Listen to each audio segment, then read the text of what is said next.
The red color blood pigment exclusively found in erythrocytes. Hemoglobin is the red color blood pigment exclusively found in erythrocytes. The normal range of hemoglobin, if you see, the concentration of hemoglobin in the blood in case of males, it is 14 to 16 grams per deciliter. 14 to 16 grams per deciliter. In females, it is 13 to 15 grams per deciliter. 13 to 15 grams per deciliter. So grams per deciliter or grams percentage, both are same for the same units can be used for the hemoglobin normal range. So in the males, the normal range of hemoglobin is 14 to 16 grams per deciliter, and in females it is 13 to 15 grams per deciliter. Functions of hemoglobin. If you see the features of hemoglobin. Hemoglobin, if you see, this is a tetrameric protein. Tetrameric protein. You know that tetrameric means it consists of 4 subunits. The 4 subunits are 2 are of alpha type, 2 are of beta type. So 2 are of alpha type, 2 are of beta type. This is a allosteric protein. Allosteric protein. The globular protein molecular weight is 64,450 Daltons. 64,450 Daltons.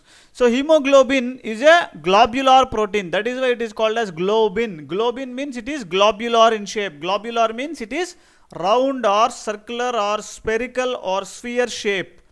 So hemoglobin is a globular protein with a molecular weight of 64,450 Daltons. And hemoglobin molecule has got 4 heme residues. So hemoglobin molecule has got 4 heme residues, 1 in each subunit of polypeptide chain. 1 in each subunit of polypeptide chain. The conjugated protein. Hemoglobin is a conjugated protein. It is an example for conjugated protein because globin is the protein part and heme is non-protein part. So when you take hemoglobin, it is 2 parts, heme plus globin. Heme is non-protein part, whereas globin is protein part. Heme is non-protein part and globin is protein part. So that is why hemoglobin is called as conjugated protein. Now globin is the protein present in the hemoglobin. So the protein part of hemoglobin is globin. So it is called as apoprotein. Protein globin is called as apoprotein part. Heme is non-protein part. So it is called as prosthetic group. Prosthetic group. So this is a conjugated protein made up of protein and a non-protein part. So protein part is globin and it is called as apoprotein. Non-protein part in hemoglobin is heme. It is called as prosthetic group. So hemoglobin is a chromoprotein. Hemoglobin is a chromoprotein, means this is a colored protein. Chromoprotein means colored protein, and you know hemoglobin is red in color. Hemoglobin is red in color. It is a classical example for quaternary structure of protein. So hemoglobin is an example for quaternary structure of protein. It consists of 4 polypeptide chains. It consists of 4 polypeptide chains, 2 alpha type and 2 beta type chains, which are held together by non-covalent bonds.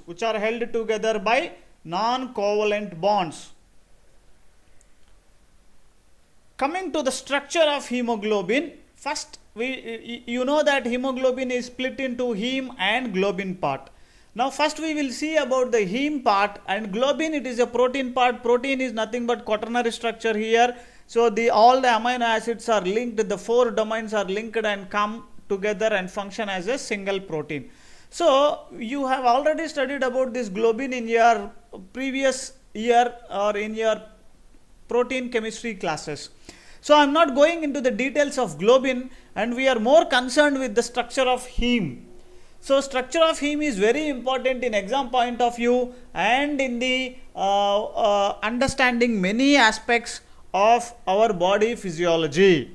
Okay. So that is why structure of hemoglobin means, especially the structure of heme is very, very important to understand.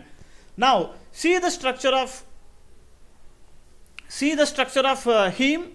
Heme consists of protoporphyrin ring. It consists of protoporphyrin ring and Fe+2 form of iron.